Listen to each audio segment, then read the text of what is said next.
Caddo Commissioner Mike Middleton is joining us. Hey, Mr. Mike, how are you today? Good morning, 101.7 point.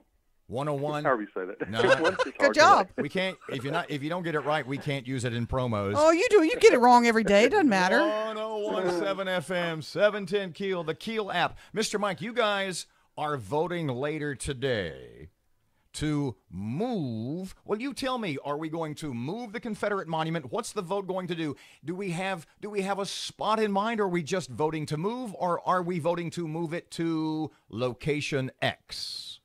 Well, you know the answer to all the questions there, Robert. But let me just say on me that I'm going to vote to keep it right where it's at, and then I'm sure if it fails, if it goes the other way, then that's going to trigger the court suits, and it's going to be a couple years down the road for anything would happen, is my guess. So you think that if the Caddo Commission later today votes to move, and well, let's get to my first question first.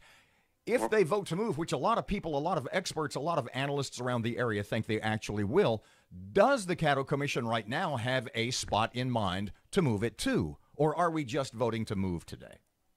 Well, we don't have a spot in mind. That'd be up to the UDC folks. However, as we know that I've spoken personally with Mr. Lewis Norton, and he said he would accept it out there with certain stipulations. One thing is he doesn't pay the transportation costs, so somebody would have to take care of that. So I would speculate that's where it would probably go if whenever it has to be moved, if it has to be moved. Folks are saying that the vote today is going to be to remove it.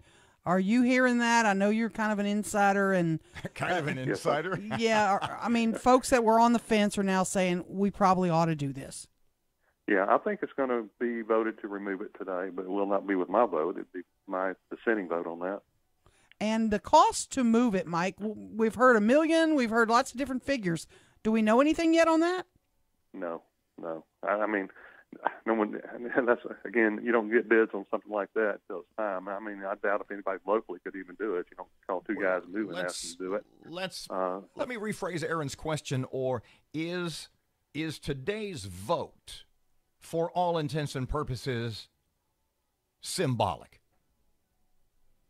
Yeah, I'd put it that way. It's symbolic, yeah. I think that's a good way of putting it, Robert. And then that's just going to trigger everything else to do whatever, And it's so much, who actually owns the dirt underneath it. That's going to have to be decided by a court. And I'd rather prefer it, again, I don't like these things being determined by local judges. Something like that needs to be by an adjunct judge from South Louisiana, has no skin in the game, who's part of their budget is not being decided by the Caddo Parish Commission, and they'd bring somebody else up here, even if it's out of state, let them come and decide it. But that's what kind of rubs me on these things like CPERS and all these other things. They go to local judges, and the commission funds a lot of their stuff. They want a new desk or something that comes out of the commission budget. That's just not right. The legal fight over the ownership will be the next step. You're not going to just go in and move the statue, correct? I mean, someone's going to probably file suit saying we want to keep it there because you guys don't even own it. Right. Yeah, that'd be the right thing to do. Daughters, the Confederacy would file that suit, and as it was pointed out, that our attorney staff would be the ones taking the parish stand on it. We would not contract with another attorney to come in and do it. So that's the plan at this point.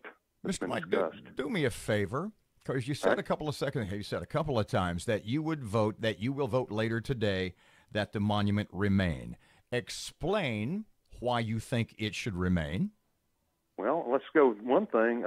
I've been contacted by at least 50 citizens through whatever means, and about 96% of them, keeping score of it, 96% of those, and I'm talking about the ones that live within District 8, my district, say, hey, I want that thing to stay right where it is. Y'all move on to something else that you're supposed to be doing in government. I said, okay, thank you so much. Now, I've had a lot of people from other areas, too, contact me and say, hey, we want to leave that thing right there. We've had a few, just a very few now, that call and tell me that thing should be removed. So I'm also voting their conscience, too. But, another thing is they're going to get up there and say, well, my constituents want this. You can't tell what your constituents want. You need to put it on a ballot. Let all your constituents come in. That's the balloting process that we have, the voting process. If you want to do it right, if you really want to see what the citizens want, you put it on the ballot. and we could put that on a ballot, and another, on the same ballot the federal election's on or something. It probably costs like $20,000 or something like that to put it on there. I think that's where it needs to go. We have had African American commissioners in this room with us say basically exactly what you just said. In about 30 seconds, if you can, what do you think has swayed, if those are the votes that have been swayed in the vote later today, what do you think has swayed them in the last, say, 6 to 8 weeks? Well, to sway them what? I don't know how many of them have actually changed their mind. I mean, I think the minds have been made up for those 6 to 8 weeks, and I think it's just been a process that's gone through. There's just one or two that's on the fence, and I'm not sure which way they're going to go, and I don't want to name names, but again, as LB said, just have to tune in and see how it goes today.